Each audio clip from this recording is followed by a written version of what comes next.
poder exponerlos en un caso clínico tipo ABP, que es realmente una de las formas de enseñanza y aprendizaje más importantes que tenemos. Motivo por el cual, pues, vamos a empezar primero a definir la enfermedad, cuáles son los factores de riesgo y la clínica, que es muy importante. Es una enfermedad, pues, que tiene simposios, tiene congresos solamente, tiene subespecialistas en la materia, gastroenterólogos que se dedican a realizar cursos de profundización, talleres, diplomados, máster, etcétera, en esta enfermedad, porque sabemos que inclusive hasta para el especialista puede ser un gran reto diagnóstico. Motivo por el cual, ¿cuál es la definición? Es una enfermedad sistémica, no es una enfermedad que se limita solamente al tracto digestivo, la enfermedad intestinal, enfermedad inflamatoria intestinal en general. Y al parecer, una de las grandes teorías es una activación inmunitaria crónica o recidivante en el inicio iniciando en el tracto gastrointestinal generando un fenómeno inflamatorio, de ahí su nombre. Es una de las enfermedades que más se investiga en el mundo, sacando aproximadamente entre 100 a 500 artículos por día y por lo tanto hay mucha investigación principalmente enfocada hacia dos objetivos. Uno, encontrar un punto culmen de la fisiopatología que explique adecuadamente todas las teorías al respecto de la generación de esta enfermedad y los otros sobre encontrando estos puntos y vías fisiopatológicas, los adecuados targets en los cuales podemos, o blancos, en los cuales podemos intervenir con el fin de realizar una adecuada terapéutica. Sabemos que la enfermedad inflamatoria intestinal se divide en enfermedad de Crohn y colitis ulcerosa o ulcerativa, como le quieran llamar. En nuestro medio se utiliza más la palabra colitis ulcerativa. Sin embargo, la enfermedad inflamatoria intestinal inespecífica abarca un 10%. De 100 pacientes, esta enfermedad no se define por la una o por la otra. Entonces, estos pacientes entran en una categoría, una sombra, una ventana gris, que es la enfermedad inflamatoria inespecífica. La principal, de una vez les voy comentando, el principal diagnóstico diferencial de la enfermedad de Crohn es la propia colitis ulcerativa y viceversa. La propia colitis ulcerativa es el principal diagnóstico diferencial es la enfermedad de Crohn. Hasta el momento no hay ningún estudio, metaanálisis, revisión sistemática y mucho menos un reporte de caso de un paciente que tenga las dos enfermedades al mismo tiempo, o que curse con las dos enfermedades, o que inicie con una colitis ulcerativa y después se convierta en una enfermedad de Crohn, o viceversa, una enfermedad de Crohn y después termina en una colitis ulcerativa. Son algunas aclaraciones que me gusta traer a colación, pues recopilando algunas dudas que de pronto han quedado en las diferentes clases de esta importante enfermedad en la rotación de gastroenterología, que como todo estudiante bastante curioso, pues durante su estudio puede emerger como una duda y que está completamente justificado y no hay ningún inconveniente. Los españoles y algunos países europeos clasifican la colitis microscópica como una enfermedad inflamatoria intestinal. Hasta el momento falta consenso, por lo tanto no quise meterla dentro de la enfermedad inflamatoria intestinal como tal. ¿Qué factores de riesgo? ¿Cuáles son los grados o los ratios que tienen los pacientes para presentar esta enfermedad? Inicialmente, factores exógenos como el tabaquismo, la ingesta de ciertos anticonceptivos orales, principalmente estrogénicos, no todos, y principalmente la concordancia familiar. Es una enfermedad que desde el punto de vista de la línea genética tiene un gran impacto sobre los descendientes. ¿Qué hay de nuevo? En la última década se le ha dado mucha importancia a factores de riesgo como actores genómicos, exposomas, la famosa epigenética que cada vez la vemos en diferentes enfermedades, sobre todo con un componente inflamatorio, y nuestra amiga la microbiota intestinal, partiendo del hecho de que la disbiosis intestinal es un punto de partida para la generación de esta enfermedad, principalmente la colitis ulcerativa. Sin embargo, mensaje clave, el factor de riesgo más importante e independiente para padecer una de las dos enfermedades es la antecedente familiar. Cuando leen ustedes la literatura, los gemelos monocigóticos tienen hasta un 30% de concordancia, los gemelos disigóticos tienen hasta un 10%. Entonces, en caso de pregunta, duda, de examen, pregunta de ronda, esta es la respuesta. El factor más importante hasta ahora estudiado es la concordancia familiar. Sin embargo, las enfermedades se estudian desde el punto de vista de una manera inteligente, no es estudiar duro, sino estudiar de una manera inteligente. Y este es el caso de dos enfermedades que se pueden estudiar en parangón, dos enfermedades que se pueden estudiar en parangón, dos enfermedades que se pueden estudiar en paralelo, sacando las semejanzas y las diferencias entre ambas. Vean ustedes que la principal similitud con la cual ambas enfermedades comparten es la diarrea, siendo pues entonces un síntoma que desde el punto de vista clínico no me va a ayudar a discriminar a estas enfermedades. Son diarreas crónicas, sabemos que esta es la que dura más de 30 días y que se acompaña no solamente de diarrea, de esas heces acuosas o un Bristol 6, 7, sino que también tiene un impacto muy importante desde el punto de vista de la economía corporal, como es la manifestación de perdón, síntomas como es, por ejemplo, dolor abdominal, tenesmo, fiebre, moco en las heces, masa palpable y pérdida de peso. Sin embargo, jóvenes, ¿qué les recomiendo yo? Estos síntomas son muy inespecíficos. Si ven que para como algunos síntomas, como para la enfermedad de Crohn van a ser más frecuentes, no tanto así como la colitis ulcerativa. Pero vean ustedes que siendo del punto de vista pragmático en la clínica, paciente con diarrea y con sangrado, eso es una diarrea inflamatoria hasta no demostrar lo contrario. Y dentro de las etiologías de las diarreas inflamatorias, la primera que debemos descartar es la enfermedad inflamatoria intestinal, ya que es una causa orgánica, inclusive con síntomas de alarma, de una diarrea. ¿Ok? El 70% de los pacientes con alguna de estas dos enfermedades van a cursar con diarrea. ¿Y de qué tipo? De una diarrea inflamatoria. Una diarrea inflamatoria es la que se define, no es porque tenga sangre, no, es porque tiene una presencia de más de 5 leucocitos por campo de alto poder cuando realizamos un extendido de la muestra fecal o realizamos un coprológico. Pero aparte de esto, el paciente va a tener presencia de sangre en las heces, aparición de fiebre, pérdida de peso no cuantificada, realmente son más de 10 kilogramos en 3 meses. Y por supuesto, la edad siempre es un factor muy importante a tener en cuenta. No olvidar que la diarrea nocturna, esa diarrea que levanta el paciente, no es normal en una diarrea funcional como es el síndrome de intestino irritable. Recuerden, como dicen los franceses, el colon duerme con el paciente en situaciones normales, un paciente sano. Si el paciente se levanta a medianoche a tener una deposición diarreica, ajo con este dato de importancia, porque nos está identificando una causa orgánica de mayor cuidado.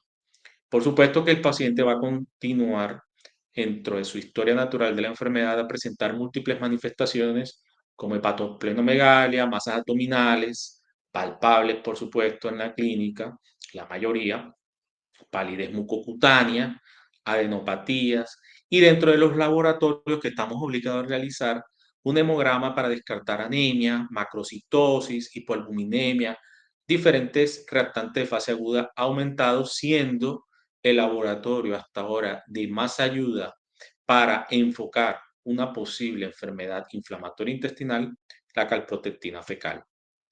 Por lo tanto, lo primero que debemos pensar es que esa diarrea que estamos sospechando de origen inflamatorio por la clínica que anteriormente hemos mencionado,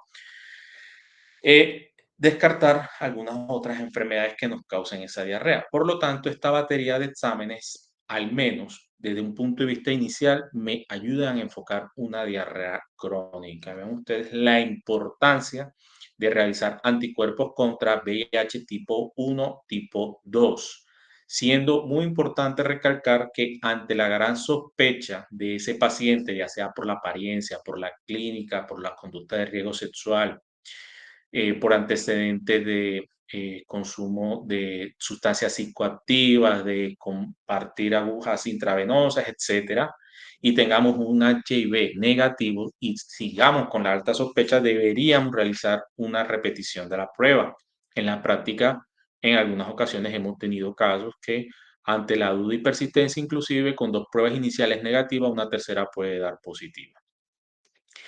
Entonces, a tener en cuenta, jóvenes, un adecuado abordaje o un enfoque secuencial de la diarrea crónica. No toda diarrea crónica es intestino irritable, no toda diarrea crónica es enfermedad inflamatoria intestinal.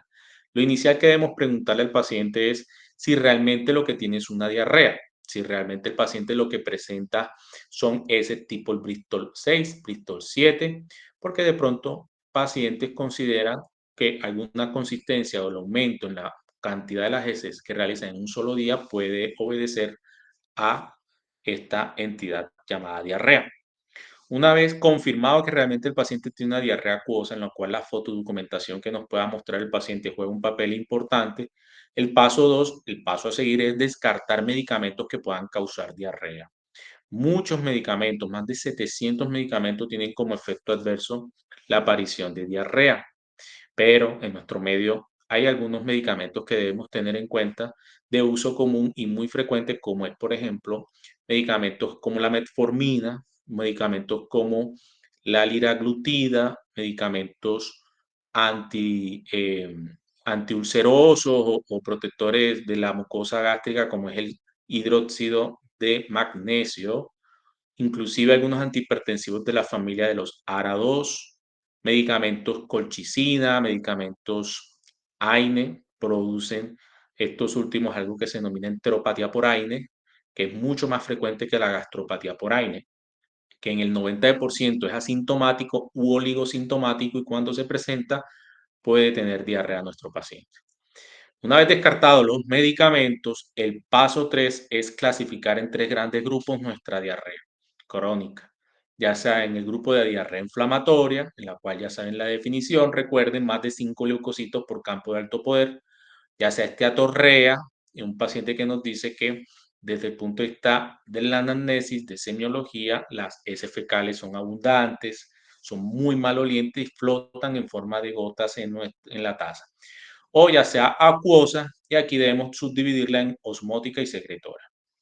Bien, el paso 4 ya es descartar la diarrea facticia, esa diarrea en pacientes con algún trastorno psicosomático, psiquiátrico de base, en los cuales por medio de una ganancia secundaria realizan algunas simulaciones desde el punto de vista, como digo, de ganancia secundaria para mantenerse hospitalizados, como es el hospitalismo, o para mantener las consultas externas, porque se sienten, digamos, protegidos, o que el tratante o la persona que pertenece al grupo de la salud, pues le da atención y eso a ellos les gusta. Por lo tanto, descartar diarrea facticia, que generalmente se manifiesta tomando medicamentos que producen diarrea, como los anteriormente mencionados. Principalmente, estos pacientes hacen parte del área de la salud y toman laxantes tipo osmóticos como lactulosa,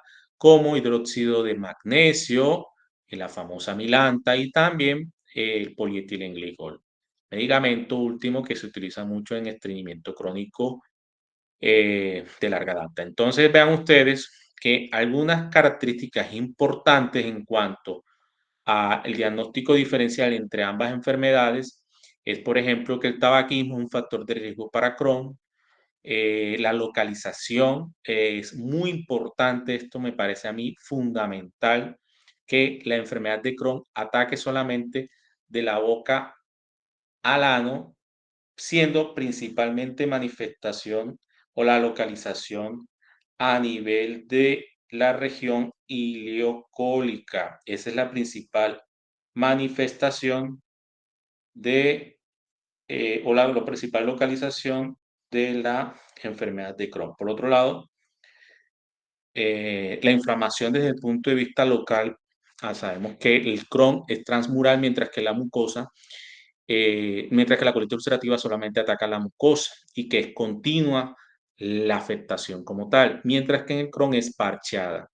Un segmento del colon está alterado, otro segmento no está alterado y así sucesivamente. Por eso, si tenemos aquí un colon, por ejemplo, ¿sí? Eh, si se llama colitis ulcerativa es porque realmente solamente ataca el colon, ¿cierto? Entonces, en la enfermedad de Crohn, los compromisos van a ser parcheados, van a ser discontinuos, ¿ok?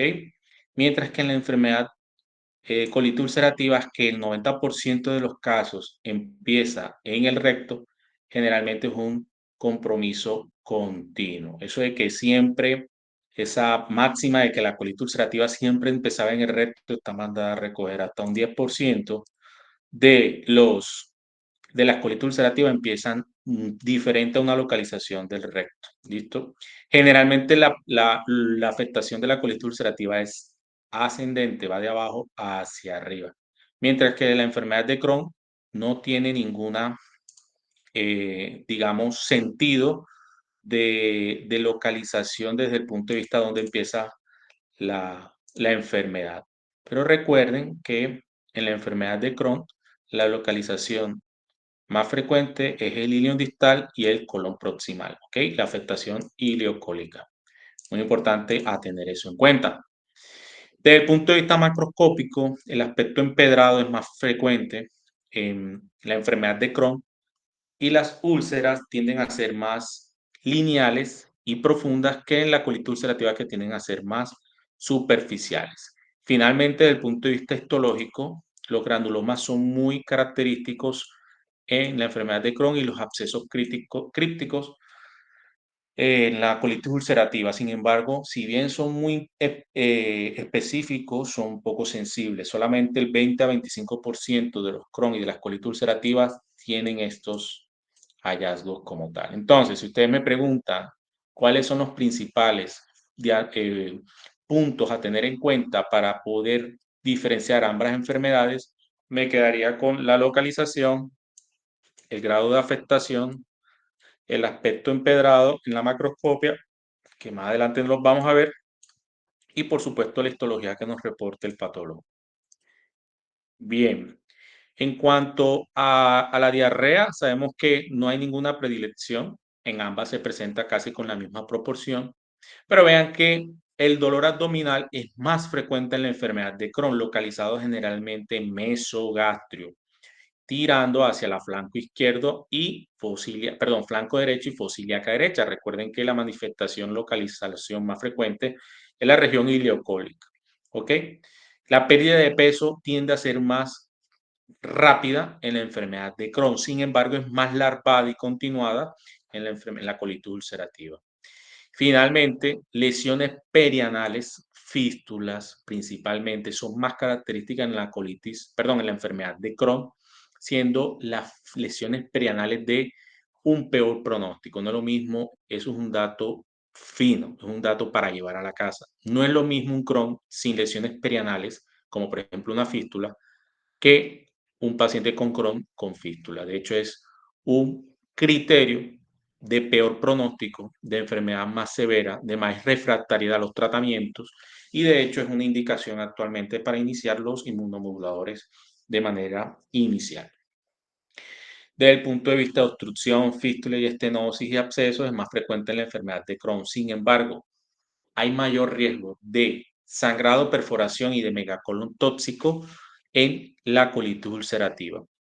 La malignización, si bien ambos acá en este cuadro es un cuadro bastante, entre comillas, prudente. En términos generales, la colitis ulcerativa tiende hasta tiene un paciente con colitis ulcerativa 4 veces más riesgo de presentar un cáncer de colon comparado con un paciente sin colitis ulcerativa, mientras que enfermedad de Crohn tiene aproximadamente un 2 a 3 veces el riesgo.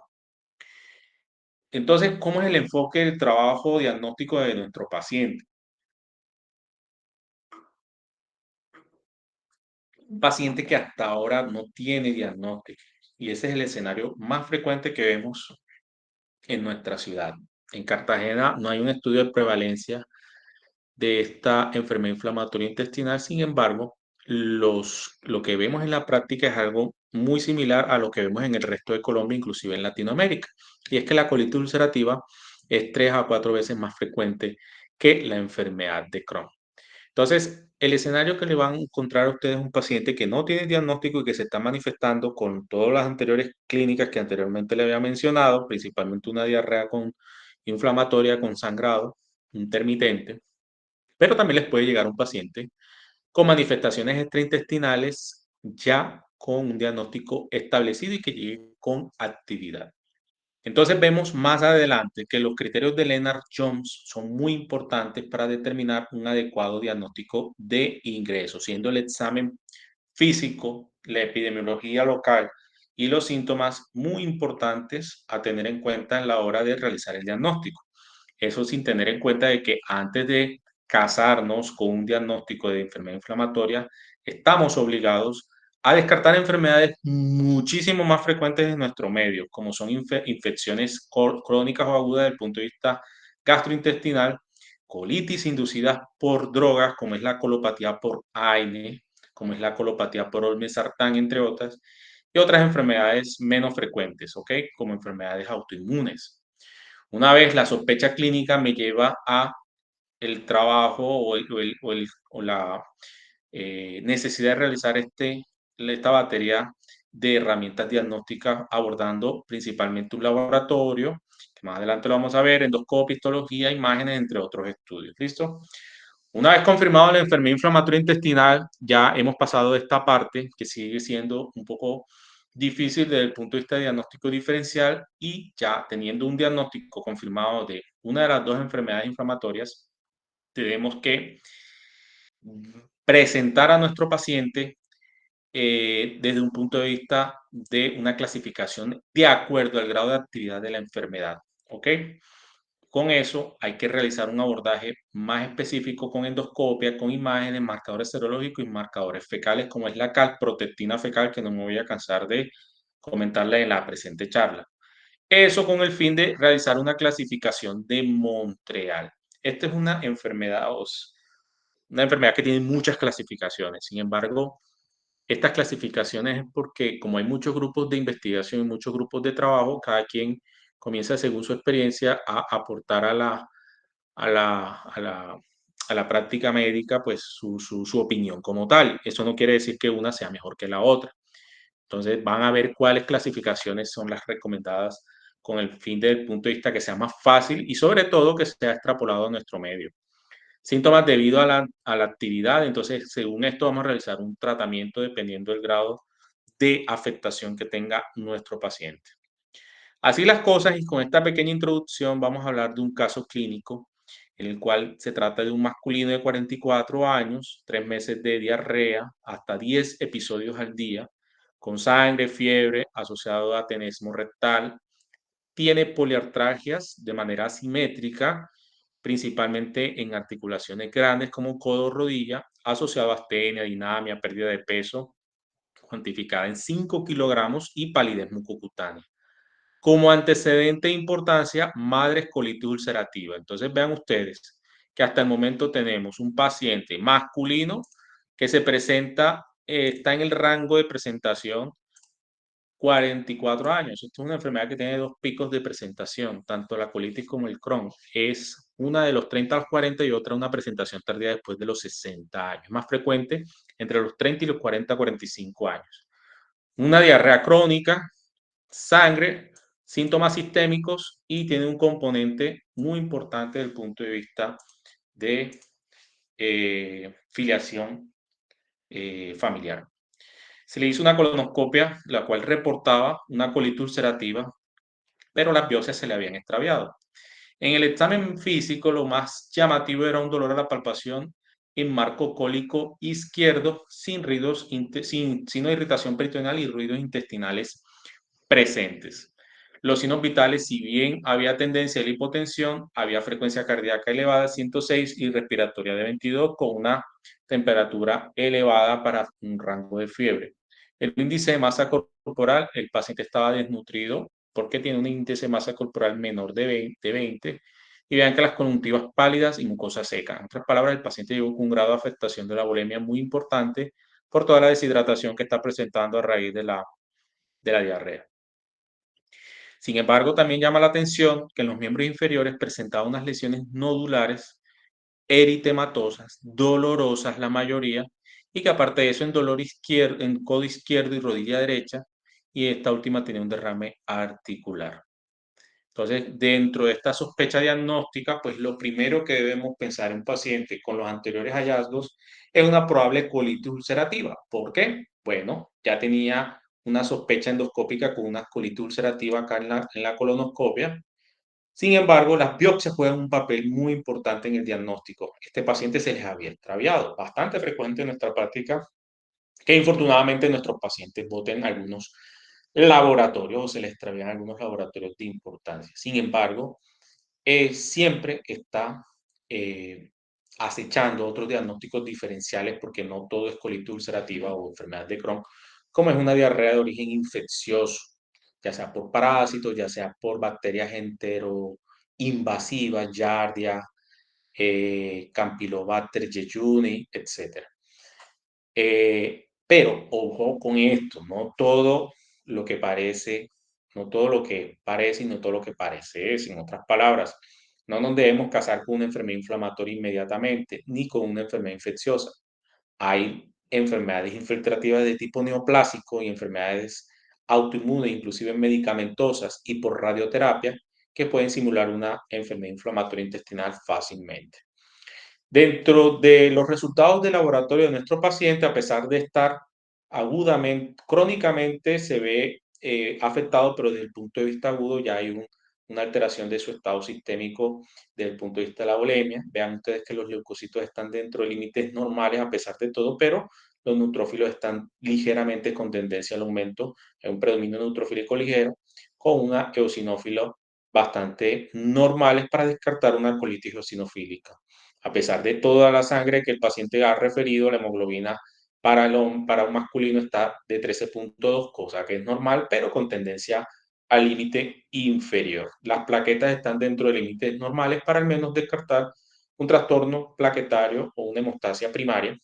Sin embargo, la albúmina, que está por debajo de 4, me está indicando que está desnutrido, el riñón no ha sido afectado hasta el momento, hay una hipocalemia moderada y un retante de fase aguda o dos, como la BCG, velocidad de sedimentación globular y proteína C reactiva, ha aumentado, indicándome que hay un proceso de inflamación, lo cual yo debo descartar que sea un proceso agudo o un proceso crónico. Por la clínica y la cantidad de días que lleva el paciente, hasta el momento, mi pensamiento, mi reflexión en cuanto al acto diagnóstico, que es el razonamiento clínico, me está evocando hacia una entidad que pueda estar crónica en nuestro paciente, o sea, una enfermedad crónica que actualmente está desde un punto de vista agudo exacerbado.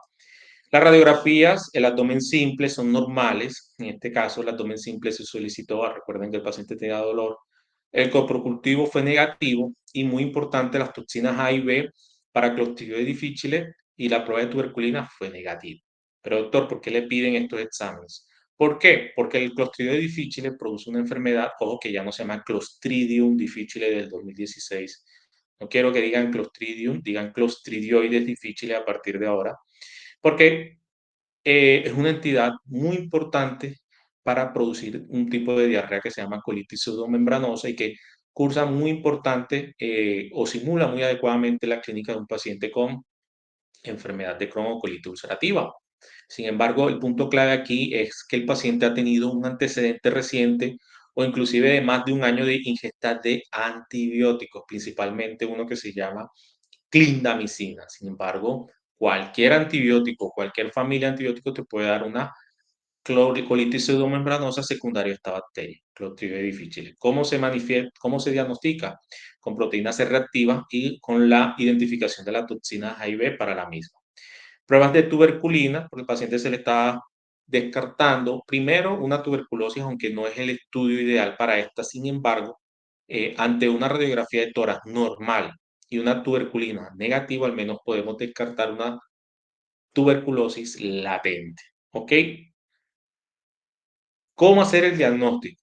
Bueno, se basa en unos criterios que se llaman criterios de Lennard-Jones y no son más que criterios clínicos, radiológicos, endoscópicos e histológicos, siendo el criterio histológico el de mayor peso en cuanto al rédito diagnóstico. Sin embargo, muchas veces las manifestaciones no se van a ver dentro de la biopsia, dentro del espécimen de patología como quisiéramos, y tendríamos que apoyarnos en los otros criterios.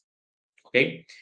Aquí falta el criterio del laboratorio, que es muy importante, principalmente un aumento del reactante de fase aguda y la calprotectina, como es la PCR y la calprotectina fecal, por encima de 150. Aquí el valor, entre más alto sea la calprotectina fecal, mayor es la sospecha diagnóstica. Entonces, recuerda, dato importante, el estudio que más sensibilidad y especificidad hasta el momento tenemos para el diagnóstico de colitis ulcerativa y enfermedad de Crohn desde el punto de vista del laboratorio, hasta el momento es la calprotectina fecal. Si bien se están estudiando otros reactantes, este es el que hasta el momento aporta mayor información.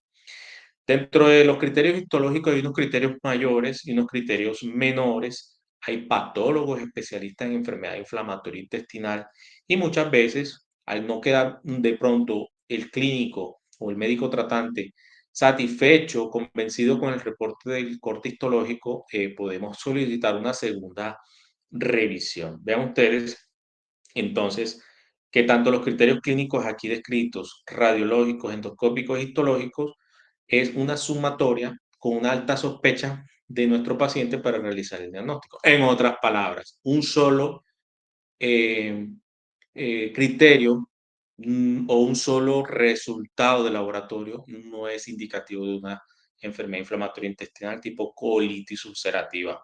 En la vida real, nosotros quisiéramos, en la práctica clínica, nosotros quisiéramos que todos los pacientes cumplieran con dichos criterios, pero en la vida real muchas veces, hasta inclusive un 50% de las veces, estos criterios no se logran, digamos, cumplir al menos hasta en un 50% de los pacientes en el inicio de su enfermedad. Entre más historia tenga la enfermedad, más frecuente es la presencia de muchos de los criterios aquí mencionados. Un paciente en centros de referencia de alta experiencia en el mundo, que cuente con todos los recursos y personal capacitado para el diagnóstico de esta compleja enfermedad.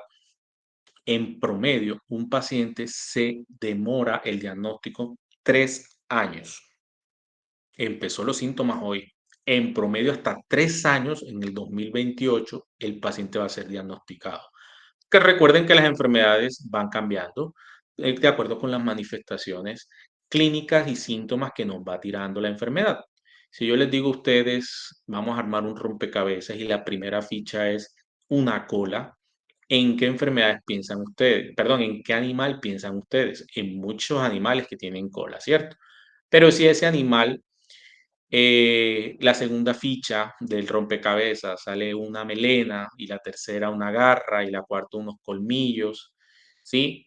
Vamos armando posiblemente un animal que es el león y así es las enfermedades en la medicina. Muchas veces cuando nos llega el paciente, en el momento de la película o de la fotografía tenemos muchas fichas que podemos armar hasta fácilmente en algunos casos el cuadro del paciente. Sin embargo, muchas veces entre más compleja la enfermedad y más, y sobre todo tienen diversas manifestaciones clínicas, muchas veces el abordaje diagnóstico, al menos al principio, es un poquito complejo. Por eso es muy importante estudiar esta enfermedad desde todo punto de vista.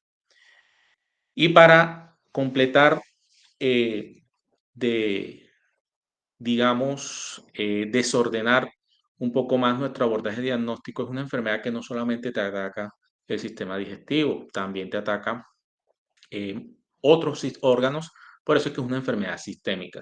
Y aquí están las famosas manifestaciones clínicas extraintestinales o extradigestivas, en la cual algunas se van a presentar más en el Crohn o son más específicas de Crohn, otras son más específicas de colitis ulcerativa.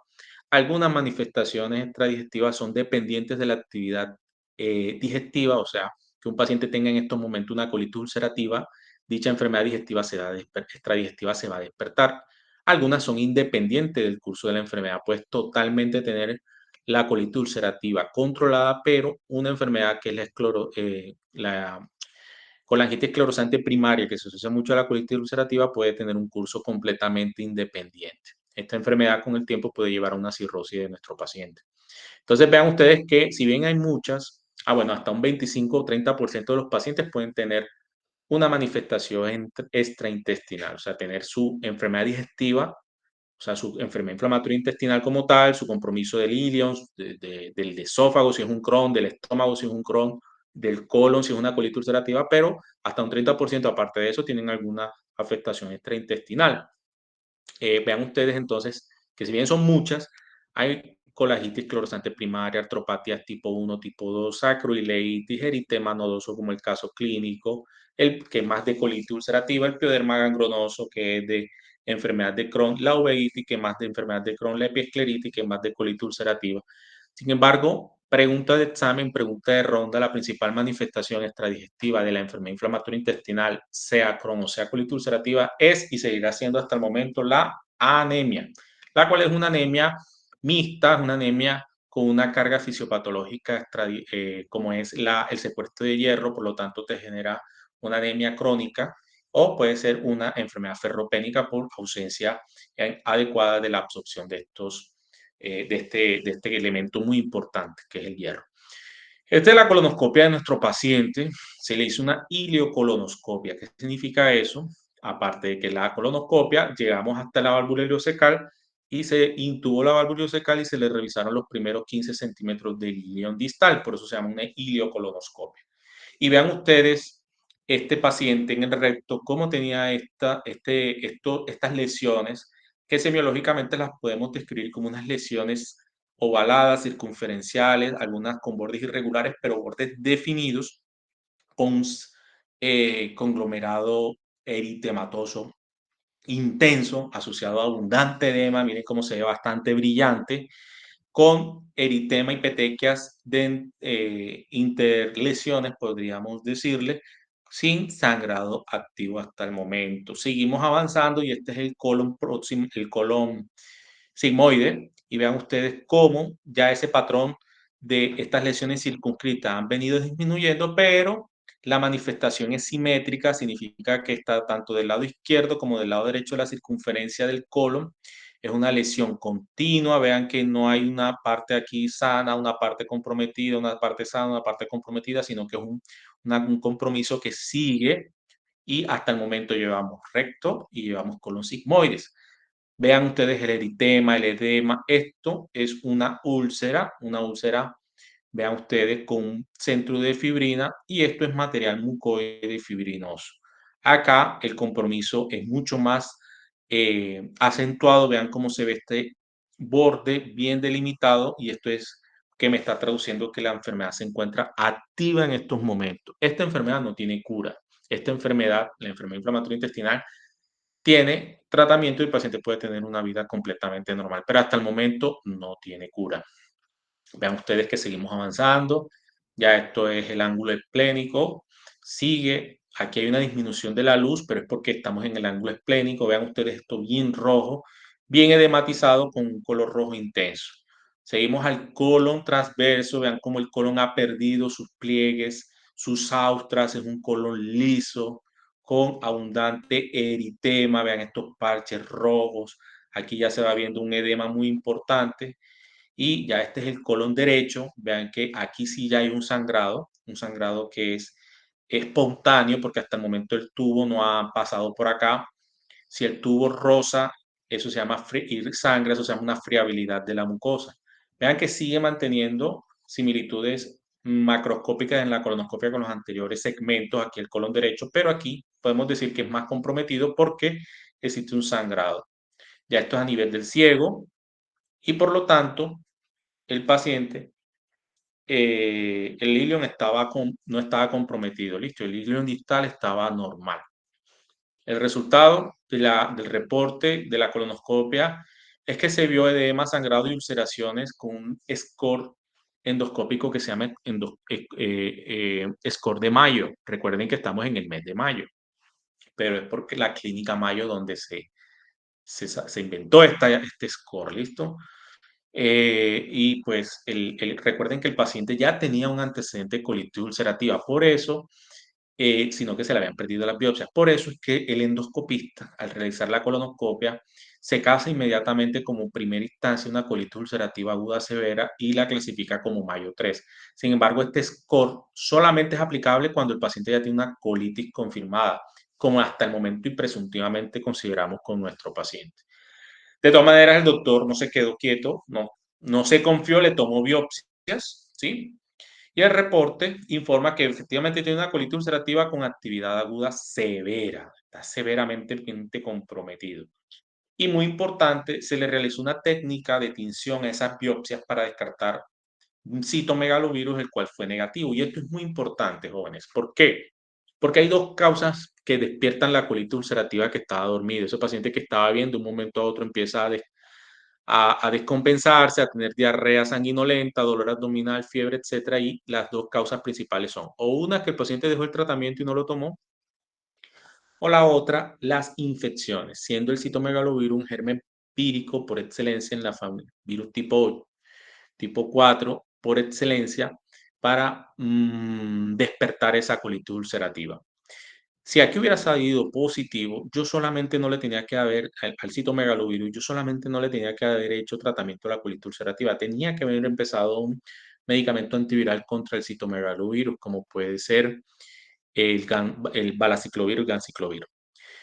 Entonces, desde el punto de vista ya, en el contexto de nuestro caso clínico, yo estoy sospechando una colitis ulcerativa, se llama colitis porque solamente afecta el colon. Hagamos un paréntesis aquí rápido, es un dato fino, pues un dato bastante importante y es que hay pacientes con colitis ulcerativa que pueden tener afectación del ilion distal sin tener obviamente enfermedad de Crohn. Estas colitis ulcerativas que tienen afectación del ilion distal, esto se le denomina ileitis de Backwatch y no es más que el material inflamatorio intraluminal del colon derecho y del ciego se refluye o tiene un reflujo hacia el ilion y pues eso perjudica la mucosa sana del ilion distal, pero no es que haya una actividad inflamatoria dentro del ilion, ¿listo? Entonces, paso 1, descartamos obviamente una colitis de etiología infecciosa. ¿Sí? Ya teniendo el paciente con colitis ulcerativa. ¿Por qué? Recordemos que una de las causas donde una colitis ulcerativa se despierta son las infecciones. Entonces debemos preguntarle al paciente, hey, señor, usted tuvo un viaje reciente. ¿Por qué? Porque la diarrea del viajero, en donde está el Escherichia coli, la salmonella, la campylobacter, la shigella, es una causa importante. Estos pacientes tienen, cuando viajan, tienen que andar con su botellita de agua o agua hervida, porque no pueden consumir cualquier tipo de líquidos en la calle.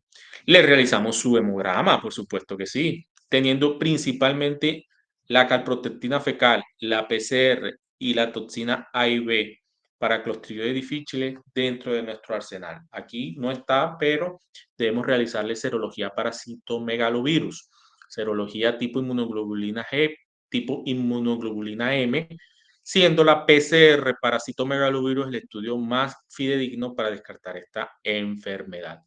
¿Por qué el hemograma? Hombre, tengo que ver si hay anemia. ¿Por qué los electrolitos? Hombre, hay una disnatremia, una hipocalemia. La creatinina, hombre, este paciente puede tener, por supuesto, una injuria renal, entre otras. ¿Listo? Dentro de las imágenes, tengo que descartar la dilatación colónica llamado megacolon tóxico. El megacolon tóxico es una enfermedad que si bien se puede manifestar en la enfermedad inflamatoria intestinal tipo colitis ulcerativa, no necesariamente es eh, que se presente solamente esta enfermedad, se puede presentar en otras enfermedades también, un paciente sin enfermedad inflamatoria. ¿Y esto qué es? No es más que el megacolon tóxico, no es más que, como su nombre lo indica, un exagerado aumento del colon, sobre todo en el segmento transverso mayor de 5 centímetros, ¿ok?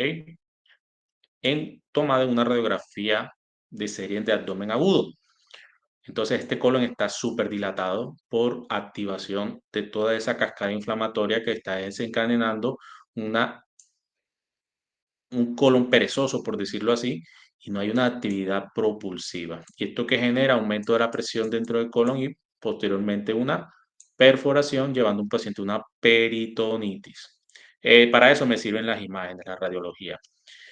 Ya otros estudios imagenológicos como la enterorresonancia, el enterotag, bueno, ya esos son estudios más avanzados que se realizan en el contexto de la estadificación de un paciente de enfermedad inflamatoria intestinal. Por el momento me interesa que ustedes sepan que en el abordaje inicial, sobre todo en la urgencia, ese paciente con dolor abdominal agudo, hipertimpanismo, dolor, signo de irritación peritoneal, hay que hacer una radiografía para descartar neumoperitoneo, peritonitis, pero sobre todo esta entidad megacolon tóxico. Es algo que hay que correr. En cuanto a la colonoscopia estaría contraindicada ya en un paciente con una colitis ulcerativa severa. Pero en los primeros casos, si el paciente no tiene todavía el diagnóstico, pues debemos realizarlo, en el cual vean que las biopsias nos van a ayudar a excluir algunas otras entidades. Siempre en mente el paso 2, el diagnóstico diferencial. Nunca se les olvide preguntar o pensar que el paciente pueda tener algo totalmente diferente de una colitis ulcerativa. Colitis por radiación, paciente con antecedentes de radioterapia de exa de cervix, radioterapia de próstata, tienden a tener algo que se llama colitis actínica o proctocolitis actínica, en la cual más que diarrea tienen rectorragia. La colitis isquémica, la colitis diverticular, que es esa enfermedad entre divertículo y divertículo se edematiza bastante la mucosa y puede sangrar. Y por supuesto el uso de AINE, que es el medicamento por excelencia que infortunadamente inflama el colon. Paso 3. Ya hemos descartado, ya le hemos hecho la evaluación inicial, ya hemos hecho un adecuado diagnóstico diferencial. El paso 3 es la clasificación de la severidad. Y aquí viene la primera y una de las dos únicas score que yo les pido que tengan en cuenta, y ya esto hay aplicaciones, no es necesario sabérselo, que es el índice de Trulopsen-Wips. El índice de Trulopsen-Wips solamente se aplica para enfermedad inflamatoria intestinal tipo colitis ulcerativa. Me interesa que ustedes sepan que un brote grave, una actividad grave o severa, es cuando tenemos puntaje entre 22 y 27, y no es más que la sumatoria de todas estas variables que tiene nuestro paciente. Por supuesto, entre más variables con puntajes más altos, mayor riesgo de inestabilidad, de severidad, de que el paciente haya que llevarlo a colectomía total, entre otras. Por lo tanto, dato fino y mensaje número 3, 4 ya de la charla. No se les olvide realizar, por favor, el índice de True en WITS. Esta es la famosa escala de Mayo. Hay varias escalas endoscópicas realmente, pero por, no podríamos decir que por cultura ni por herencia o por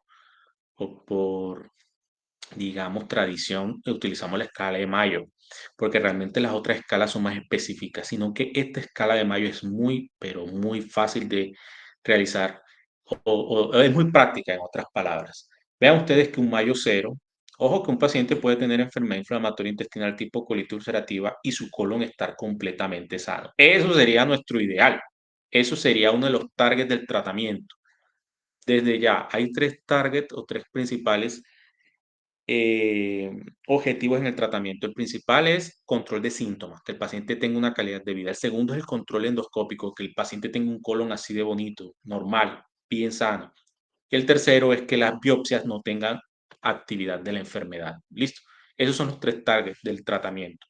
Sin embargo, pues cuando realizamos una colonoscopia podemos encontrarnos con un mayo cero, un mayo 1, mayo 2 o mayo 3, dependiendo pues de lo que encontremos en las diferentes colonoscopias, siendo un paciente con un patrón vascular y mucoso normal el mayo cero y un paciente con pérdida total del patrón vascular, del patrón mucoso, con friabilidad, sangrado espontáneo y estas úlceras que se ven así de este color, el mayo 3, que es el mayo severo. Como les decía, el tratamiento es la remisión clínica. Al paciente le interesa poder salir a departir con sus familiares, poder tener un encuentro, poder dormir adecuadamente. Estos pacientes tienen, jóvenes, una calidad de vida bastante eh, in- eh, afectada. O sea, créanme que no es fácil cuando estos pacientes entran en actividad durar tener 30 episodios de diarrea en un día. Básicamente el paciente no sale del inodoro. Es un paciente que no solamente tiene diarrea, jóvenes, imagínense que es estar botando sangre. Eso es algo que de verdaderamente impacta, y no solamente eso, tener fiebre, tener dolor de cabeza, etcétera, etcétera, es algo pues bastante impactante en la calidad de vida de nuestros pacientes. Por lo tanto, el principal objetivo hasta hoy es el tratamiento de la remisión, es llevar al paciente a una remisión clínica que se define como el paciente que tiene menos de 3 deposiciones diarias, pero sin presencia de sangre. Ok. Entonces, el tratamiento va enfocado a controlar la actividad, inducir la remisión y mantener dicha remisión. Para esto, cuando tengamos un paciente con actividad en el piso, debemos realizarle este criterio o esta escala que es la escala de Travis o de Oxford, que no es nada más que preguntarle al paciente si tiene más de 8 deposiciones ya una vez instaurado el tratamiento, que generalmente son corticoides, ya lo vamos a ver inmediatamente, pero todos los días debemos presentarle al paciente, preguntarle al paciente deposiciones, eso se llama medirle el gasto fecal al paciente, nada más preguntarle cuántas deposiciones has hecho de ayer a esta hora a esta hora, de ayer a las 7 de la noche a esta hora 7 de la noche. El paciente dirá 3, 4, 5, 6, 10, 20. Entonces, mayor de 8 o una proteína C reactiva mayor de 45 me está indicando esto. Me está indicando de que hay una enfermedad rebelde, refractaria a los corticoides que ya les empezaste desde un principio y que este paciente hay que llevarlo a inmunomoduladores como los biológicos, que ya los vamos a ver, o si no tenemos en nuestra institución, posiblemente este paciente haya que realizar alguna cirugía, ¿listo? Olvídense de este score, me interesa que sepan el de Travis o de Oxford, que es mucho más fácil. El hecho de ya preguntarle al paciente, sin necesidad, jóvenes, inclusive de hacerle PCR, ¿cuántas episodios diarreico ha ido al baño o lo ha obligado a ir al baño? 10, ya. Este paciente está haciendo corticorefractariedad en el contexto de un paciente con colitis ulcerativa severa, que es el escenario que yo les traigo el día de hoy, jóvenes, porque es el que va a impactar en su práctica clínica, es el paciente que se les puede complicar, ¿ok? Recuerden que una colitis ulcerativa severa es aquel índice de actividad severo dado por índice de True de 22, mayor de 22, ¿ok? Tengan en cuenta eso. Le llegó el paciente a la urgencia. Doctor, yo tengo antecedente de colitis ulcerativa, llevo 15 deposiciones desde el día viernes todos los días, con sangre, fiebre, náusea, vómito, ha tenido dolores articulares, entre otros. ¿Qué debemos realizar? El índice de Trulop-Sengwitz. Le pedimos todos los estudios que ha tenido. Última colonoscopia hace 6 meses con un Mayo Score de 3. Quiere decir que ya había actividad severa. Entonces, este paciente debemos apagarle el incendio, debemos coger esa colitis ulcerativa y debemos iniciarle hidrocortisona o prednisolona, cualquiera de las dos que tengamos disponible. Hidrocortisona 100 miligramos cada 8 horas, aquí dice cada 6, pero realmente puede ser hasta un esquema de manejo de 8 horas, hidrocortisona de ampolla de 100 miligramos cada 8 horas. Y le medimos la respuesta a esta hidrocortisona. ¿Con qué? Precisamente con este señor Score, el índice de Travis solamente preguntándole las deposiciones a las 72 horas, el número de deposiciones o la proteína C reactiva. ¿Ok? Vean ustedes que si el paciente presenta uno de los dos en el tercer día de tratamiento, o sea, de haberle iniciado la hidrocortisona, este paciente tiene hasta un 85% de probabilidad de colectomía. Entonces, debemos de plantearnos la posibilidad de que ese metilprednisolona, hidrocortisona no está haciendo nada y debemos pasar a este señor, ya sea a que el paciente persiste con la actividad, debemos llevarlo a un inmunomodulador, ya sea ciclosporina o infliximab. Ciclosporina no tenemos experiencia, es una entidad que al menos en Latinoamérica no hay tanta experiencia y que tiene muchos efectos secundarios como es el daño renal. Tenemos mucha más infliximab, ¿listo? Tenemos mucha más experiencia con infliximab, que es un anti-TNF, es uno de los primeros biológicos, si no el primero, si mal no estoy, que se utilizó y que por lo tanto tiene un efecto adverso y es que inmunodeprime bastante al paciente. Por eso es muy importante estar solicitando a estos pacientes panel infeccioso, descartar tuberculosis, entre otros. ¿Listo? Tenemos dos posibles desenlaces con el infliximab. Si hubo una buena respuesta adecuadamente, el infliximab se deja unas pautas hasta 6 semanas, luego cada 8 semanas y se le agrega un ahorrador de corticoides con azatioprina, porque estos pacientes, aparte del infliximab, van a quedar con prednisona, o sea, como si fuera este árbol de acá, esta rama. El paciente si le inicia, este es el árbol o la ruta que nos gustaría tener a nuestro paciente y que afortunadamente en el hospital universitario los pacientes tienen la mayoría una adecuada respuesta. ¿Escuché algo? ¿Se me está escuchando? ¿Sí?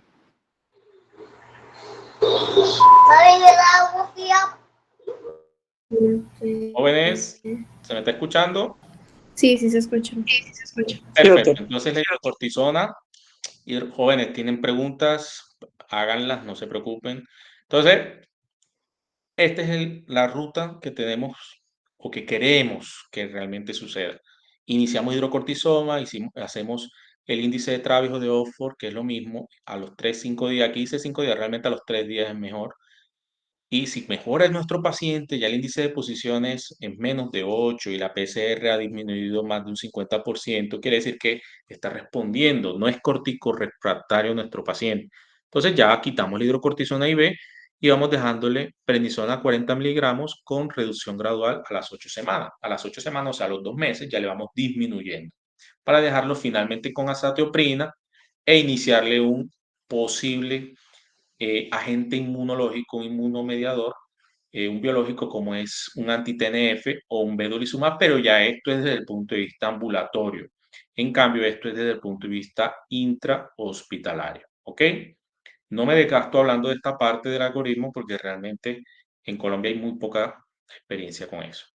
Entonces, jóvenes, hasta aquí alguna pregunta, alguna duda con respecto a la colitis ulcerativa, hablada ahora, callen para siempre. Recuerden que no hay preguntas Doctor, disculpe, tontas. tengo una pregunta. Adelante. Doctor, ¿cuál sería el Me protocolo? gustaría, me gustaría que te presentaras, por favor. ¿Cómo es tu Bueno, muy nombre? buenas noches. Anuar Cantillo, estudiante de pregrado en Medicina Interna, sexto semestre. Ok, Eh, la, du- Anuar, ¿cuál es tu pregunta? ok, la duda es si ya luego de haber tratado la enfermedad primaria, la colitis ulcerativa, si las manifestaciones extraintestinales como las lesiones cutáneas o la uveitis o la artritis persisten, ¿cuál sería el protocolo a seguir? Muy buena pregunta, excelente. Estos pacientes ya entran en un enfoque de dicha especialidad. En cuanto a la uveitis, hay otros moduladores de la uveitis, por ejemplo, que ya son manejos del oftalmólogo. Afortunadamente, como te digo, algunas enfermedades extradigestivas son dependientes de la enfermedad. Entonces, si la enfermedad, la colitis, responde muy bien al infliximab o a los corticoides, la manifestación extradigestiva también va a mejorar. Por ejemplo, la colitis esclerosante primaria con los corticoides mejora la colitis ulcerativa, pero con la colitis esclerosante primaria, los corticoides de pronto no le realicen ningún, digamos, intervención, no mejoren la colitis esclerosante primaria. Aquí debemos utilizar un biológico, pero específico de la colitis esclerosante primaria, listo. Entonces, en síntesis, afortunadamente la mayoría de las manifestaciones extradigestivas son dependientes de la enfermedad, por lo tanto, estas enfermedades van a mejorando, por supuesto, o van a empezar a disminuir su gravedad, mejorando la colitis como tal, ¿listo? ¿Alguna otra pregunta, alguna otra duda? Si no, vamos a pasar entonces a la enfermedad de Crohn. Y esto es un cuadro, jóvenes, hecho por un paciente con enfermedad de Crohn. El autor es una paciente en España, en Madrid, que pintó este cuadro en el año 2013, donde nos representa, vean ustedes, un grito de ayuda, de desesperación. Esta pintura nos evoca un sentimiento negativo como es el dolor, como es la salida, un túnel sin salida, como es el desgarro que sufren estos pacientes desde todo punto de vista. Entonces empezamos con un caso de la vida real o surreal. Acompáñenme a ver esta triste historia. Hagamos entonces aquí un pequeño break de 5 minutos, pero viendo este video de la mejor serie médica de todos los tiempos, gústele a quien le guste, duélale a quien le duela, y si quieren, nos citamos en un debate para hablar de cuál ha sido la mejor serie médica de todos los tiempos, que sin duda alguna, según mi top 3 según yo, por supuesto, es este Doctor House. ¿Y por qué? Hombre, primero porque es medicina interna, nada más y nada menos, obviamente. Segundo, por la complejidad que tiene en la trama. Tercero, porque realmente su, sus escritores, sus guionistas, se basan en evidencia, en consejos, en la guía tutorial de expertos médicos en la materia. Y bueno, y cuarto y no menos importante, tienen un set de actores de altísimo nivel.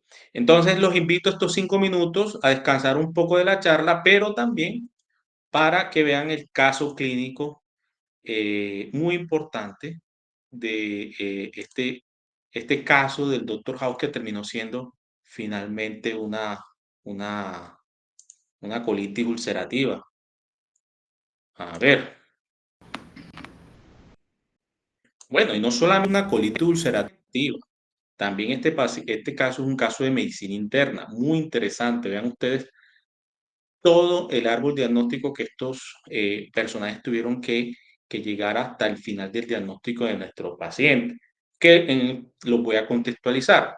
Se trata de un paciente, vean ustedes que es un adulto joven, cuya profesión era actor de porno. Ya van a ver la importancia de este antecedente profesional. Entonces, sin más preámbulos, los dejo con el video, jóvenes. Espero que se concentren en el mismo para que le saquen todo el provecho, ya que es una antesala a nuestra charla de enfermedad de Crohn.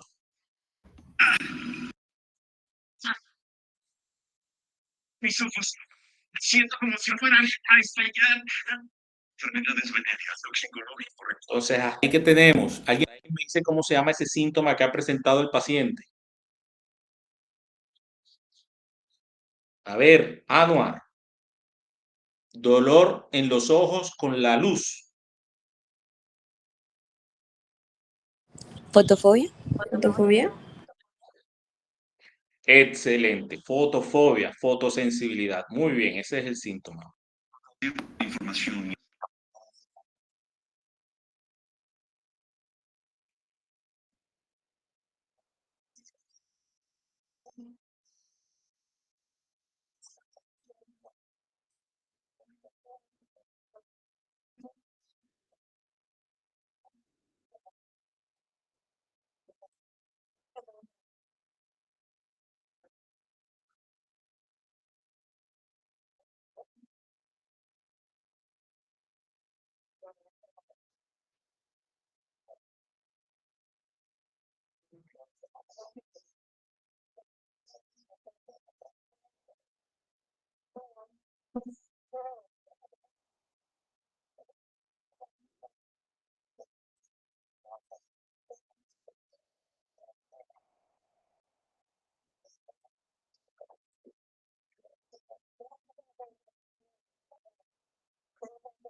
Doctor, qué pena molestarle. Lo que pasa es que no se escucha, no sé si hay posibilidades de que comparte el sonido en la reunión. Disculpe. Es que no se estaba escuchando. No, solo está No, el no se paciente. escucha. Ah, pues madre. Ok, ok. Vamos a ver. Voy a presentarlo así. Tú me dices si se escucha. ¿Se está escuchando? No, doctor, pero creo que es como entre a la reunión un momentico y ahí le dan compartir sonido. O sea, en la misma opción de compartir pantalla está compartir sonido.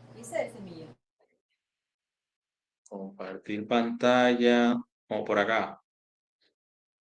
Sí, doctor.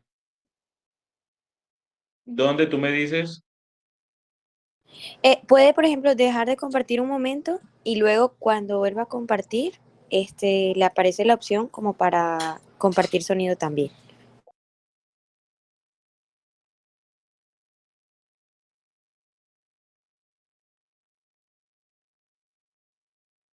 Ahí ya estoy presentando. Pero no me salió eso de compartir sonido. Y si le da como en ocultar un momentico en la parte de ocultar y allí en el icono de compartir pantalla. Sí, ahí, No, en ahí. estás presentando. No, en el de compartir pantalla, o sea, el que está en azulito. Ese. Creo. Ah, no permite. Creo que es como al momento, pero no sé.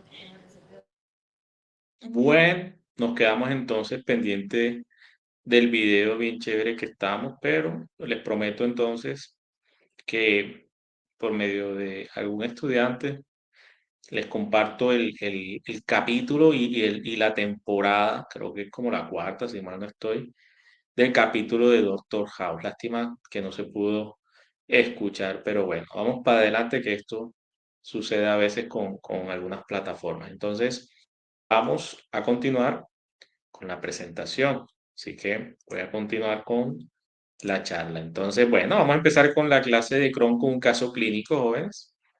Vamos a empezar acá con un masculino, perdón, un femenino de 30 años, de Pinillos Bolívar. Este es un caso de la vida real. Unión libre, sin hijos, que ingresó al hospital el 2018.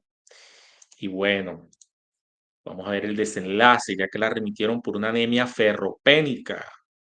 Fue un paciente de 30 años de edad, 12 meses, de posiciones 6-7, o sea, una diarrea, 3 a veces, en promedio 3 al día, con moco, pero vean, sin sangre, sin sangre. Ojo, que la enfermedad de Crohn da una diarrea que bien puede tener sangre, es más sugestiva a la diarrea con sangre de colitis ulcerativa, porque recuerden que el colon llora sangre más que el ilio.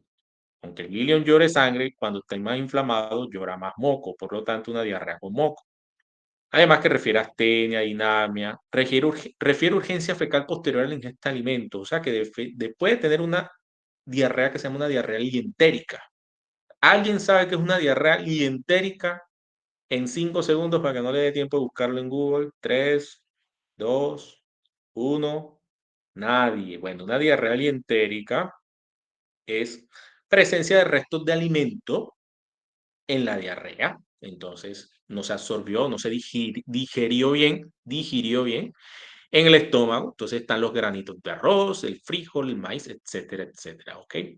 Eso me está hablando de un síndrome malabsortivo también. O sea, no es un problema del colon, es un problema de arriba, ya sea del estómago o del intestino delgado. Refiere manejo y seguimiento extrainstitucional con diagnóstico de anemia ferropénica por un sangre oculto en heces positivo, por la que la remiten al hospital universitario por endoscopia y colonoscopia. Ah, bueno, por el cuadro, pero tiene una endoscopia y una colonoscopia dentro de límites normales.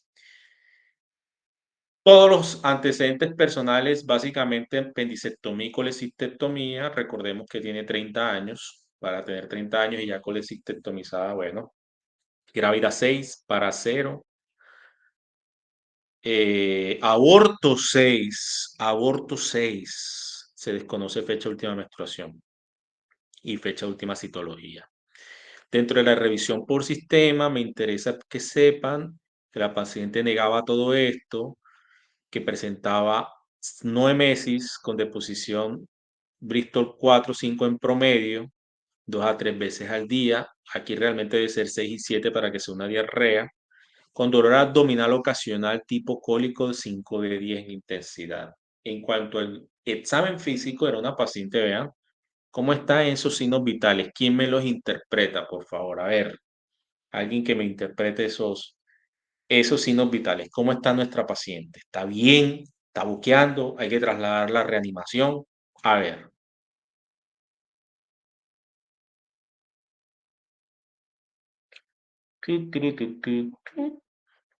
¿Cómo están esos signos vitales? ¿Están bien? La paciente hay que reanimarla, hay que hidratarle, echarle bastante agua porque está hipotensa o está dentro de límites normales, como este ese índice de choque, o tiene insuficiencia respiratoria, vean que tiene al aire así, al aire libre, está respirando o sea, sin suplemento de oxígeno, una saturación de 95%. A ver, Anuar, yo sé que tú estás ahí, a ver, tú puedes. No importa, jóvenes, que se equivoquen, no pasa nada. Todos nos equivocamos y aprendemos de nuestros errores. Está casi entrando al límite inferior con una bradicardia.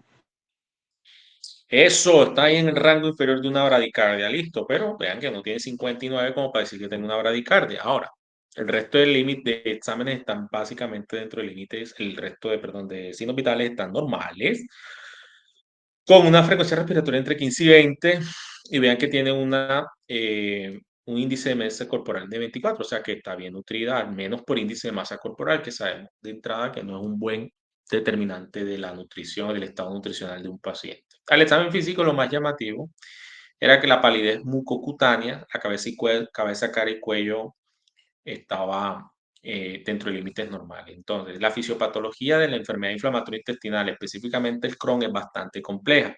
A grosso modo, y vamos a hablar un minuto solamente de esta gráfica para no extender la charla y no emocionarme, porque realmente esto hay que hablar mucho. Tenemos el lumen intestinal, coloquémosle un nombre a este segmento, vamos a ponerle Ilium, vamos a ponerle que este sea el ilium, ¿sí? Pero así como es el Crohn, puede estar en el esófago, puede estar en el estómago, pero recuerden que la principal localización del señor Crohn es nada más y nada menos que el segmento iliocolónico, ¿cierto? Aquí, esta región es hasta un 50%, algunas series 60%, la localización predominante, o sea, donde más el Crohn ataca. Bien, entonces llega el Crohn, llega cómo se produce un Crohn. Bueno, hay varias teorías, están las teorías, la teoría de la higiene, la teoría de los impactos, etcétera, etcétera. Pero básicamente hay un exógeno, un factor como por ejemplo una disbiosis intestinal, aumentando bacterias patológicas que en pacientes genéticamente susceptibles por el aumento de actividad de algunas proteínas codificadas con el mismo nombre de los genes, como es el NOD2, se produce una permeabilidad intestinal y una atrofia de las células intestinales, produciendo, por supuesto, el paso, por esta permeabilidad intestinal, el paso de algunos agentes exógenos que van a interferir en una cascada inflamatoria, llevando principalmente a la producción de citoquinas proinflamatorias por diferentes vías, ya sea por células presentadoras de antígeno o por macrófagos, siendo la interleuquina 12 y 23 punto clave de inicio en esa carrera alocada de producir toda esta serie de citoquinas proinflamatorias, finalmente llevando al interferón gamma y factor de necrosis tumoral. Por eso es que se dan los anti-TNF como el infliximab o pequeñas moléculas como el vedolizumab, que son inhibidores de las diferentes interleuquinas, ¿ok? Aún así, entonces vean ustedes que no solamente la cascada inflamatoria se queda acá entre el intestino y el vaso, o sea, en el espacio subepitelial o submucoso, también va viajando por diapédesis, reclutamiento de leucocitos que los llaman de la circulación sistémica para apoyar toda esta cascada inflamatoria. Es que lo que va a traducir finalmente es el daño local, empezando por la célula intestinal y finalmente dañando toda la pared de el intestino, o sea, es transmural. Eso es una pregunta que se realiza siempre cuando se presentan estas charlas de enfermedad inflamatoria. Doctor, ¿y por qué la afectación de la colitis ulcerativa solamente es en la mucosa y respecta el resto de la pared? O sea, la mucosa, perdón, la submucosa, la serosa, el músculo, o sea, la muscular circular y longitudinal. ¿Y por qué en el Crohn es transmural? ¿Te afecta todo? Bueno, la respuesta no se sabe a ciencia cierta, pero los grandes estudios e investigaciones consideran que se debe a una respuesta inmune exagerada, la cual no solamente te va a afectar aquí la mucosa, sino te va a atacar todo el grosor de la pared. Dentro de los factores de riesgo ya lo hemos mencionado, algunas comparte con la colitis ulcerativa, lo único es que el uso de cigarrillo, por supuesto, empeora el hecho de tener factores, de tener una enfermedad de Crohn. Y la dieta cada vez se pone muy importante, estudios de individuos que están expuestos crónicamente a la ingesta de ultraprocesados, principalmente, de estas verduras y frutas que las riegan con diferentes químicos y tóxicos que a pesar de ser lavados persisten dentro de la fruta, etcétera, o estos transgénicos, las frutas transgénicas, etcétera. Bueno, todo esto se está estudiando y cada vez más es muy importante determinar que este factor de riesgo de dieta, sobre todo en el mundo occidentalizado, en ciudades muy contaminadas, pues va a llevar a alteraciones desde el punto de vista de la microbiota intestinal, entre otras. Vean que vuelve y juega la terapia de reemplazo hormonal, uso de anticonceptivos orales. Desde el punto de vista genético, lo más importante es el gen NOD2, que es el gen más estudiado en la enfermedad de Crohn que se presenta en la población judía. Los judíos askenazis que tienen una afiliación por esta enfermedad desde el punto de vista filogenético muy importante, se presenta mucho en esta población porque tienen mucho consistencia de la carga genómica del NOD2. Y esta es la historia natural. Supongamos que un paciente tiene enfermedad de Crohn y nunca asistió al médico porque, bueno, tomaba moringa o no sé, tomaba aguas frescas, no sé, algo así, ya la ramita de cúrcuma, y bueno, era un paciente que no creía en la medicina homeopática, perdón, alopática, sino en la homeopatía. Y bueno, suponiendo que siempre se negó a la toma de algún medicamento de estos que hemos hablado, biológicos, corticoides, etcétera, entonces este paciente vean que esta línea roja, cada crisis, cada vez que la enfermedad se le despertaba, no era que solamente iba a cursar clínicamente con dolor, con diarrea, con fiebre, etcétera, etcétera, sino que vean ustedes los cambios que este paciente viene recibiendo a nivel macroscópico de su segmento afectado. Vean que hay una inflamación aquí al momento del diagnóstico, por ejemplo, aquí empieza la enfermedad, aquí se diagnostica, la enfermedad vuelve otra vez a dormirse, pero vean ustedes que los cambios de la cicatrización están haciendo de la suya, están presentando una disminución de un segmento, de la luz de un segmento intestinal, produciendo la famosa estenosis. Y vean ustedes cómo a raíz de otro pico de actividad, ya no solamente tiene esta estenosis, sino también fístulas, abscesos. Y una vez se ha realizado la cirugía, si bien la enfermedad puede disminuir, puede haber afectado, puede haber afectación, perdón, de otros segmentos del intestino. Esto, a diferencia de la colitis ulcerativa, la cual puede, entre comillas, curarse realizando una colectomía total, en la enfermedad de Crohn, como la afectación es en un segmento, pues ese segmento es el que se va a retirar. Por ejemplo, un segmento que ataque 15 a 20 centímetros del ilion distal, pues se realiza la resección de ese segmento, pero con el tiempo puede haber una afectación más proximal a ese segmento que se quitó o una afectación más distal. Entonces, eso es lo que quiere traducir esta gráfica, que ese paciente que a pesar de la cirugía persiste con los cambios macroscópicos de complicación de esta enfermedad. Y eso ha creado en el imaginario colectivo de los diferentes médicos y especialistas en la materia que la Crohn o la enfermedad de Crohn tiende a ser más agresiva o a tener un peor pronóstico comparado con la colitis ulcerativa, cosa que en la práctica realmente no es así. Los que hemos tenido la oportunidad de formarnos en un hospital especialista o con una consulta especializada en este tipo de enfermedad con grandes expertos en la materia, consideran de que así como hay enfermedades de Crohn bastante, entre comillas, fáciles de tratar o respondedoras, no podemos decir que fáciles, respondedoras al tratamiento y el paciente como si no tuviera la enfermedad, inclusive se le hacen unas vacaciones sin tratamiento y tiene una vida completamente normal, hay colitis ulcerativa que el paciente no tolera ni siquiera los primeros 6 meses a un año de tratamiento y el paciente inmediatamente se va por una colectomía. Entonces, eso de que realmente el Crohn no es más agresivo que la colitis ulcerativa, lo deberíamos someter a un debate porque realmente en la vida real y en la práctica no es así. En cuanto a la clínica, vean que el 50% ilioterminal, colon, la región iliocolónica, es el más comprometido, un 30% tiene solamente el intestino delgado y uno de cada 4 pacientes va a tener esta complicación perianal que, si ustedes recuerdan, al principio de la charla les comentaba que empeora el pronóstico. ¿Por qué? Porque el tratamiento de las fisuras es más complejo y de la fístula es mucho más complejo. Podemos iniciar biológicos de entrada si el paciente no tenga ninguna otra afectación del sistema digestivo, pero tenga un Crohn confirmado por biopsia y tenga enfermedad perianal, podemos iniciar de entrada biológicos. Desde el punto de vista de calidad de vida, a estos pacientes les duele mucho, tienen múltiples recaídas y tienden a sobreinfectarse. ¿Listo? Entonces, una cosa es el Crohn y otra cosa es el Crohn con complicaciones perianales, siendo uno de los escenarios realmente más difíciles de tratar. Y bueno, el 10%, vean ustedes que menos del 10% tiene un compromiso del tracto gastrointestinal superior, ya sea duodeno, estómago o incluso en el esófago.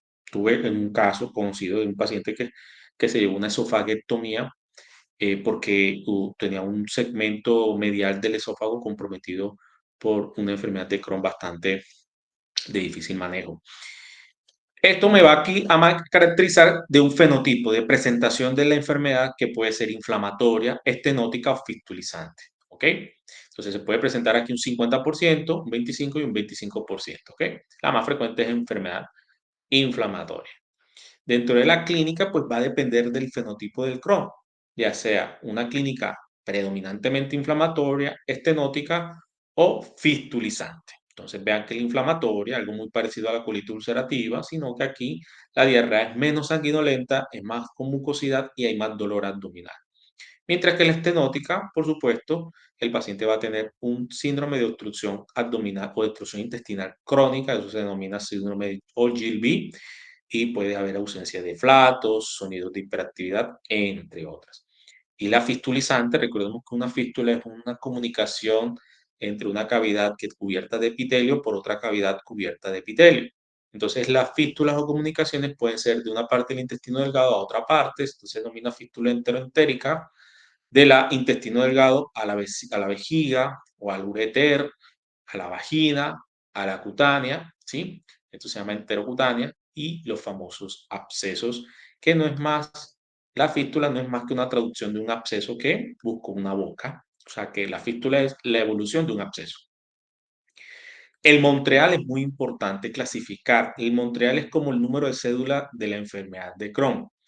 Cuando tú me dices, un paciente tiene Crohn A2, B3, L4, yo ya me estoy imaginando qué tipo de paciente es, ¿ok? Así como cuando ustedes dicen hipertensión arterial severa, grado tal, así cuando dicen un EPOC GOLD tal, o una úlcera Forrest 1A, o así, yo ya me voy imaginando cuando ustedes me dicen el Montreal del paciente. Entonces vean que el Montreal es una clasificación que utilizamos en la enfermedad de Crohn para determinar cómo la personalidad de esa enfermedad de Crohn.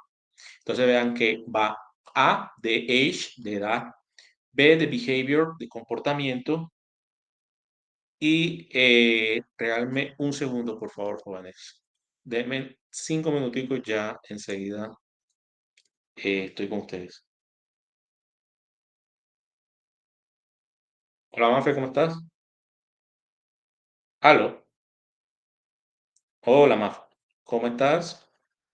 Aló, ¿sí me escuchas?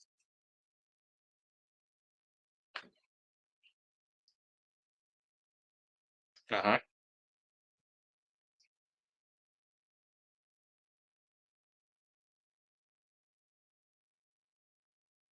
sí,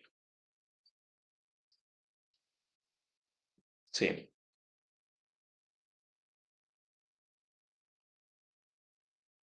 En el ápice derecho, un nódulo pulmonar. ¿De cuántos centímetros? Menos de 1 centímetro. ¿O no tienes todavía?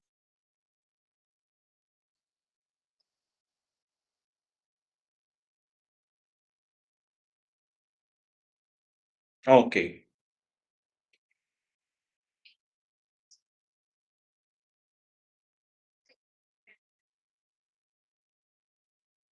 sí.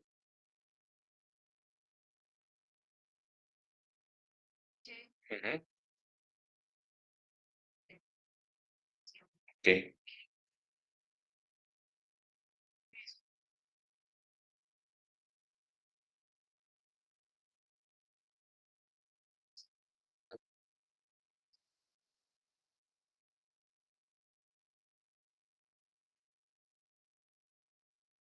ok. Le hicieron medidas antihipercalemantes, le hicieron tratamiento y todo.